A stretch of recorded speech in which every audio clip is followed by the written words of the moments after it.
we are not. Another thing about 5 minutes.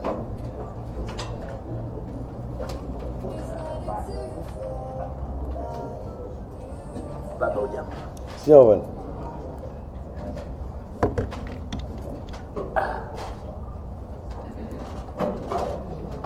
Hamjambo. Assalamu alaikum. Good. Well, members of the Fourth Estate, good morning. I have a statement basically on our trip to Kiambu County today. One of our main messages over the past 4 years and going into the election in August is inclusion and economic empowerment. You have spoken repeatedly of the commitment of NASA to building a strong and a united country in which everyone feels respected. That commitment is and will remain strong and enduring. Yesterday, I was honored to receive into our fold a number of people from Kiambu, including members of the Kiambu County Assembly, who decided to join us on the strength of our promise for the country and the understanding of the tribulations and aspirations of citizens of the great county of Kiambu. We are shortly heading out to Kiambu this morning, and I just wanted to share some of the highlights of our plan for this region. At the moment, Kenyans are undergoing many tribulations, and this includes the people of Kiambu. Just a month to go before the elections, people are still lining up for unga, and that is happening across the entire country. The cost of living has skyrocketed, putting families' basic necessities out of many people's reach. Kiambu County remains a good place from which to see the potential, promise, resilience, and frustrations of our people and what can be achieved if the government gets its priorities right and rolls out people-centered socio-economic policies. Kiambu has always produced a lot of milk. I am very pleased to say that even as the cartels have taken over so much of agricultural pricing, one institution in the milk industry is still standing strong, and that is the Kikuyu Dairies Cooperative Society.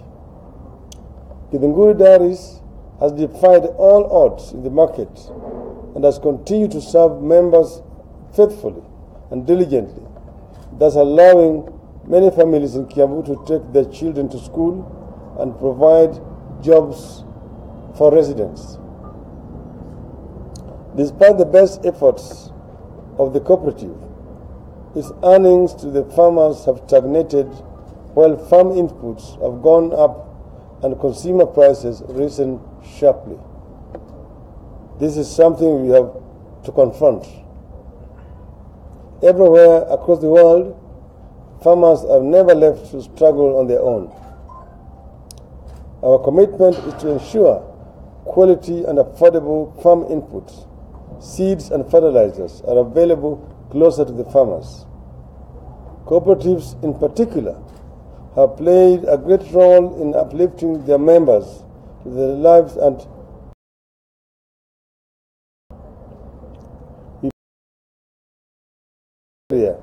with Joe Nyaga, who was my Minister for Cooperatives in the Grand Coalition government. In our manifesto, we have promised to establish a cooperative enterprise development fund to promote agro-processing jointly with farmers organized under cooperatives. There is no reason why the Kikuyu Dairies Cooperative Society would not be among the first to benefit from this fund when we take over. We also need to encourage the great tradition of women farmers, which have enabled so many to start and grow small businesses.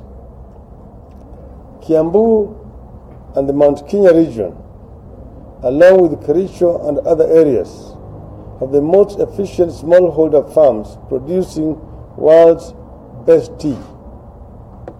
When the British take it from here and market it outside, they call it English tea. But this is Kenyan tea. And the coffee from Kiambu was also the best in the world. These two cash crops used to earn us billions of dollars with which we used to pay our external debts.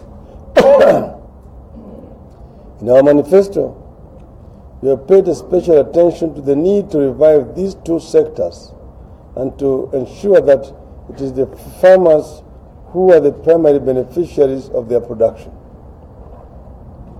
We are committed to revitalizing the coffee and tea sectors. Full liberalization of the coffee sector is part of the NASA plan, in addition to helping farmers find markets while also writing off debts owed.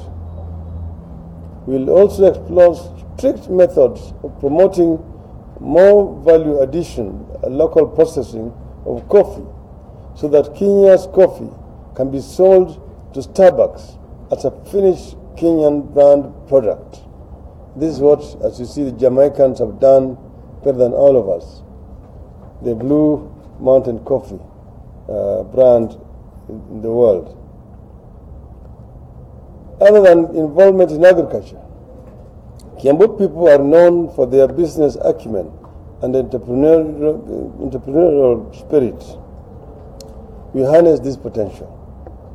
We want to facilitate trade between our people by shift focus of infrastructural development to county and rural roads, which have been neglected over the last 4 years. We also intend to implement a mass transit project interconnecting all counties. Traders from Kiambu should be able to reach Kisumu and Kisii markets in the morning and return to Kiambu in the evening if they so feel like. We will devote our fullest attention to eradicating the cancer of corruption that is destroying the fabric of our society. One reason the cost of unga and so many essential commodities is so high is because of what now has become an unprecedented corruption under the Jubilee government. Corruption is also making it very difficult for people to engage in businesses. Toa kitu kidogo, toa kitu kikubwa, toa kila kitu. All TKK. Our war on corruption is a war for a better Kenya. Another area that we have highlighted in our manifesto is the need to improve security, which I know is one of the greatest concerns in the Kiambu County because of its proximity to Nairobi. Our approach in NASA does not merely entail building police stations and deploying officers in communities, but addressing the development gaps that leave so many people despondent and lead them to crime and drunkenness. So it is not just enough to go and destroy those drinking dens and leave people despondent. You need to address the cause, not the symptoms. As a president, I will ensure that every Kenyan is safe in whichever part of Kenya they live. In all these efforts, our greatest focus will be our youth. They constitute the majority of our population and they have immense energy, which we must tap in order to take our nation forward. The reality, however, is that the youth face hardships that are unprecedented. There's a very few jobs that are open for the hundreds of thousands who leave school every year, and the youth unemployment rate is nearly 40%. That is why they fall back on illicit brews and criminal gangs, not only in Kiambu, but across the nation. In the end, all these efforts will come to nothing if we do not pull together as one people building one nation. I remain extremely committed to building a nation in which any Kenyan can live, do business, and own property in any part of the country. That is why national unity is the first item in the NASA manifesto. We mean it. It has always been my dream to follow in the footsteps of the true nationalist Kenyans and have never felt that any one community is better than or inferior to the other. I hold strong convictions about inclusion, about integrity, about democracy, and about the need for a leader to pay the fullest attention to the needs of the ordinary Kenyans. We are a great people and a great country. In spite of poor leadership, we have managed to do so many wonderful things together, even as we have faced numerous disasters and challenges. The good pro-people leadership, which mobilizes the energy of our youth, our women, and of course our men, this country will become the envy of the rest of the continent. Kiambu County continues to be central, in fact indispensable to prosperity and progress of our country. And Jubilee is now promising 6.5 million jobs in 5 years, when they have been unable to deliver 500,000 jobs in each year, which they promised last time around. When Kiambu is strong and empowered, it can help advance opportunity and empowerment not only for its residents, but for the people across the entire nation. We will lay ground for Kiambu to prosper and uplift Kenya. Thank you all.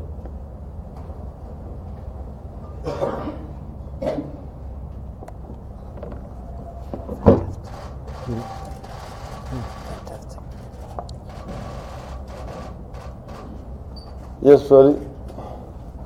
Yeah, my name is Menda Benjamin from Radio Africa. There has been a lot of propaganda against you on the ground. And one of them is that you're a dictator, another one will take away land. Maybe you can tell us how you are going to address that in the campaigns. Then number two, the region has had 3 presidents.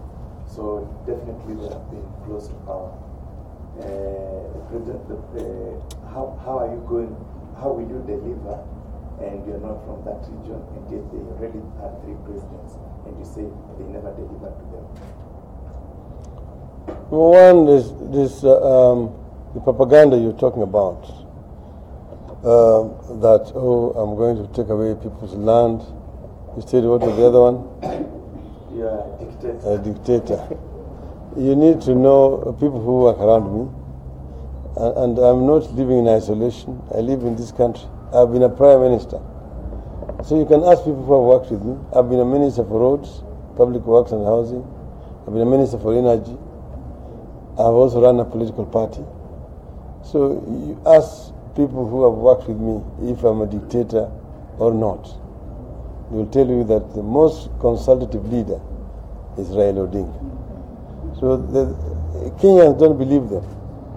They can continue shouting out there to the birds, but I'm more concerned with what the people think of me. And most Kenyans don't believe that I'm a dictator. But there's what is called benevolent dictatorship. Was Mwalimu Nyerere a dictator? You may say yes, and so on and so forth. So you need to look at when somebody makes difficult decisions, hard decisions, that is not dictatorship. It's acting in the best interest of the people. It's a situation where the end justifies the means. Okay? But most of the times, we are all the times consulting. We don't take decisions unilaterally. And the issue of land, we have got a land policy in there. And you remember in the last Grand Coalition government, land docket was under the ODM, when James Orengo was the minister. And he introduced land reforms, and the policies which he introduced are very much in conformity with my thinking with regards to land. I believe strongly that land is a factor of production which need to be made accessible and available to people for wealth creation when people need it. The land should not be hoarded. It should not be used for speculative purposes. People are disenfranchised or dispossessed and they become completely unable to create wealth. This is what I believe in, that land must be there for posterity purposes for the people. The other one you asked was... the region has had 3 presidents. Yes. Yeah. Well, we must make Kenyans to believe that there are 43 different communities living in Kenya. And each one of them should not feel inferior or superior to any other. And they should therefore not have this idea that unless our own man, a man from my ethnic community, is at the top there, I cannot benefit. Because then you are going to dismember the country. People should be secure as Kenyans under any leadership. And we must lead a Kenya where the smallest tribe, an El Molo, can also be a leader, and Kenyans will be happy. Tanzania has got more ethnic communities than Kenya, over 100. And the presidents there have come from very small tribes. Mwalimu Nyerere came from a very small tribe called Zanaki. The Zanaki live around Lake Victoria there. They're a very small community. Mwinyi came from Zanzibar, which is just a small island compared to the Tanzania mainland. Mkapa comes from a very small tribe down there in Mtwapa, and Mtwara, on the other side. Same thing with Kikwete, around Bagamoyo. Even now, the current president, John Paul Magufuli, comes from a very small sub-tribe of the Wasukuma. You see, and it is not an issue. Tribe is not an issue in Tanzania. Tanzanians are a happy lot. They don't think of you as a member of this tribe and this other tribe. So Kikuyus are Kenyans. And they should not feel insecure if there's somebody else who's not a Kikuyu as a president. See, the past president was a Kikuyu. That did not stop me, Raila Odinga, as saying Kibaki Tosha. By the time I was saying Kibaki Tosha, I knew he was a Kikuyu. And I went out and campaigned for him. Why? Because he was a Kenyan, like other Kenyans. Okay? So other tribes have lived here under leadership of members of other tribes. Moi was a president. He was a Kalenjin for 24 years. So I want to give an assurance to members of the Kikuyu tribe. They will feel even more secure, more happier under a more responsive nationalist government led by Raila Odinga than under the mediocrity, which is Jubilee, in the name of Munduwakwa, Munduwamshi. Yeah, my name is John Kirash. Now, you mentioned the mass transit system in the manifesto, and there is some confusion between us and some of it coming from our secretary and advisors about 2 manifestos within the NASA manifesto. Could you please clarify that? No. There are not 2 manifestos. First, we have the main manifesto document, which is a bigger booklet, which lays out our policy reforms on all the key sectors of our economy. Then there is a shorter, abridged version of it. And then there is an implementation point, action point document, which is simpler for people to understand, and it's explaining exactly what is in the main document. So there are no contradictions. Those documents speak to each other. Thank you so very much. My name is Enoch Sikolia from NT. Now, getting out of today's discussion a little bit, we're talking about, I'm asking my questions related to the IEBC register. You you're quoted saying that the IBC register is not yet clean. Actually, just some time back, I talked to IBC commissioner who said that the problem is not theirs, that the report by KPMG was not detailed, that the report only estimated the number of people who might be dead, but they are still voters, but they did not give the actual details of the people that are supposed to be removed. So, according to them, it was a shoddy work. I don't know what is your thinking from that. You see, you remember, we even went to court to say that KPMG did not have the capacity to do the auditing. And the IBC defended the KPMG. And then there was one time when we wanted to reach an out-of-court settlement. When we asked the KPMG, could they say that yes, they had not done it, but that they are going to employ a company with the experience and capacity. When we asked them to name that company, they were unable to name it under the excuse that it was a customer-client issue. Well, we are here with us, and the facts has now come home to haunt the IBC, because KPMG have done nothing, and we're sure that they've been paid a lot of money. Just need to ask how much money have they been paid? Because when we've been looking for that report, our officers have gone to IBC several times to try to get that report. It's not available. When our Secretary General asked for it, Professor Agnes Zani, she was told that the report has been presented to Parliament. Parliament has been dissolved for all intents and purposes. Why do you send a report to Parliament, which has been adjourned since day? You not meet. Just excuses. Because they know that this is a shoddy work that has been done, and that there's a deliberate attempt to try to retain ghost voters in the register for the sinister motive of having them vote, even if they're not proper voters. And this is a very serious issue that needs to be addressed. And IBC is not addressing it.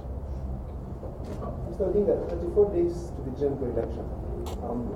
Is there an assurance that the elections will be held from your side, bearing in mind the issues that are coming up, especially on the voter register, the ballot paper printing issues? Is there an assurance that the general election will be conducted on August the 8th? And secondly, how does this tally with other programs that NASA has come up with, for example, adopt a polling station, extra vigilance to ensure that only people who turn up and are registered as voters will turn up? How do they tally with the issues that your team has raised on the authenticity of the voter register? Is it possible to do one with the exception of the other, or they must go hand in hand? First, let me say, put it on record here, that we as NASA are very committed to August 8th elections. Jubilee has been spreading propaganda that, NASA is afraid, they don't want the election to be held. I think the opposite is true. We have said we want to have elections on the 8th of August several times. But we said we don't just want to have any other election. These elections must be credible. They must be free, fair, transparent. And that's why we have even said, don't just tell us you want peaceful elections. Peace follows free, fair, and transparency. That's the most important thing, which must be addressed. Are the elections going to be free, fair? Are they going to reflect the will of the people of Kenya? That's the most important issue which Jubilee must address. Instead of coming up with this jargon, NASA is afraid of elections and so on. Nobody's afraid of elections. But we want to have an electoral process which will reflect the will of the people of Kenya. So somebody can say, the people of Kenya have spoken. This is what we want. And that is what we are demanding from IEBC. Because IEBC must be a truly independent institution as stated in the Constitution. They should not be dictated from any circle. Remember, the outgoing commission had said that they have made arrangements which they don't want the incoming commission to disturb. And you can see them here. This Al-Guraj thing is a work of the outgoing commission. And that's why we are stuck with it. Even if the courts had ruled that this tender was illegal, the IBC should begin the process afresh, they still are stuck with the Al-Guraj up to now. Ask yourself why. There must be something truly sinister about this.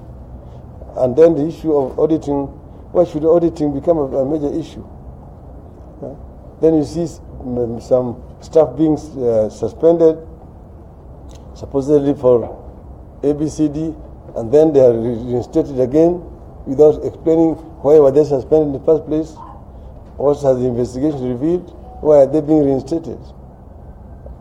Some external hand is directing issues at the IBC that is interfering with the independence of the IBC. And this is an issue of serious concern to us as players.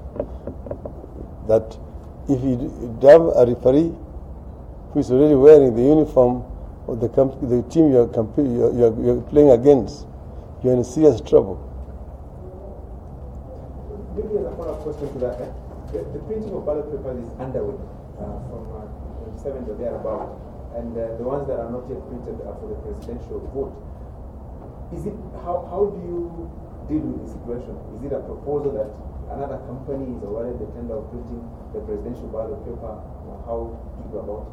Cancel the entire thing, or look for another firm to print the ballot papers for the presidency? See, that matter is in court. We're expecting a ruling on Friday. I don't want to say anything that will be prejudicial to the case that is in the courts. So I'd rather wait until that time. My name is Geoffrey Super Standard. You have a meeting on Friday with the commission that you asked, especially the youth will be coming to that meeting to present a certain way, in a particular way, from certain press code. And we know 7-7 is synonymous with the struggle for liberation, the so-called second liberation. What specifically is the message in terms of this dress code that you ask the supporters to observe on that day? No, we've asked the youth to come dressed in normal dresses. Just said wear a white cap and a white handkerchief, a sign of peace, the symbol of peace. Because as you know, Sabasaba is a very important day in our liberation calendar, this country. Remember, for a long time we had a single party dictatorship. And when we came up to say that the time had come for Kenyans to go multi-party, because we were condemned for being diversionary, some were called ethnic chauvinists, and so on. And just a few days before Sabasaba, Honorable Kenneth Matiba, Charles Rubia, and yours truly were arrested and taken to detention. But the Kenyans, despite all that, defied the intimidation and threats and marched to Kamkunji grounds. And a number of people were killed. Many of them also found their way into prisons. So we are remembering Sabasaba, and because Sabasaba set the ground for repeal of Section 2A and allowing for a multi-party system to be introduced in our country. So that's why we now remember it as a peaceful day, a day for peace. People are going to assemble at Uhuru Park. The clergy is going to be there. There's going to be a prayer. And then from Uhuru Park, people will go to Kamkunji grounds for a rally. And that will be also a peaceful rally. And we want to set the stage for peaceful elections. So we will say that every Monday there will be, henceforth from that day, a prayer for peace throughout the country until after Nani Nani. So Sabasaba to Nani Nani.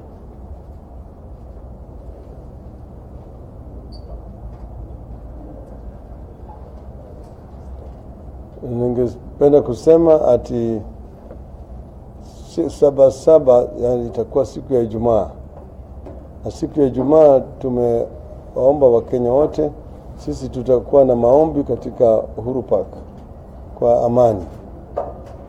Alafu tukitoka pale kwa Uhuru Park tutaenda mpaka kule Kamkunji Grounds kwa mhadhara, kutana mhadhara ya Wakenya wote.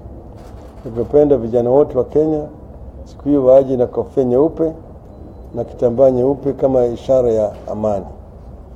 Na baada ya haya sisi tunataka kwa kila wiki Wakenya wote wanaomba siku moja kwa amani, ili uchaguzi wa 8/8 ifanyike kwa njia ya amani. Shukran, asanteni sana.